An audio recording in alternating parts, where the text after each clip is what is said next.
Moi, dans ma langue maternelle, il n'y a pas un mot qui veut dire sorcier. Il n'y a pas un mot qui veut dire diable. En fait, la sorcellerie n'existe pas dans nos religions traditionnelles, dans nos cultures traditionnelles. Je m'explique. Si vous prenez le dictionnaire, vous essayez de savoir c'est qui un sorcier. Un sorcier, on peut considérer ça comme quelqu'un qui a fait un pacte avec le diable. Ça veut dire que c'est quelqu'un qui utilise les outils du diable pour pouvoir faire du mal. Si on considère que le diable c'est le dieu du mal et que le sorcier fait donc du mal aux gens, il tue des gens, il mange les bébés dans les ventres des gens. Donc le sorcier c'est un peu comme un soldat de Satan, un soldat du diable, le diable qui est par opposition à Dieu. Sauf que dans notre tradition, il n'y a ni Dieu ni le diable. Dans notre tradition, il n'y a pas le diable. Moi, il n'y a pas un mot dans ma langue qui veut dire le diable, qui veut dire le démon, qui veut dire Dieu. Ça c'est occidental, ça c'est la religion. C'est dans la religion qu'il y a Dieu et son opposé. Parce que si on enlève le diable dans la religion ne va plus exister. Parce que si on te dit aujourd'hui qu'il n'y a plus le diable, ça veut dire que commettre des péchés, ça ne sert plus à rien. Qu'importe ce que tu fais, tu vas seulement aller au paradis. Mais c'est que personne ne va plus aller à l'église. Puisqu'on va à l'église parce qu'on a peur d'aller en enfer. On va à l'église parce qu'on veut avoir une vie éternelle avec 77 vierges au paradis. Après, je ne comprends pas ces concepts. On te dit que tu vas avoir 77 vierges au paradis. Ça veut dire qu'on fait l'amour au paradis?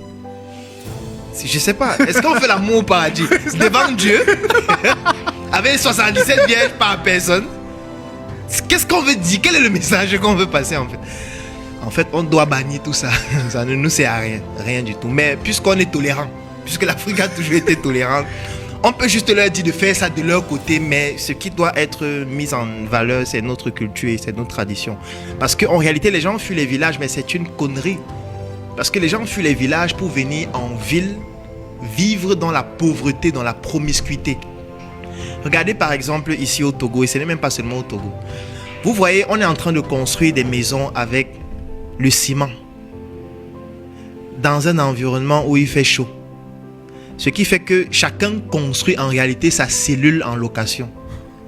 Tu vois, chacun prend son argent qu'il a travaillé pendant 10 ans, 15 ans, 20 ans. Il construit sa cellule. Et dans cette cellule-là, il entre chaque jour, il se couche dans sa cellule et il ferme. Et pour ne pas être étouffé dans sa cellule, il allume la clim pour que ça ne l'étouffe pas. Nos ancêtres avaient résolu ça. Parce qu'ils utilisaient des matériaux de construction qui font en sorte que même dans un environnement chaud, dans la maison, tu n'as pas chaud.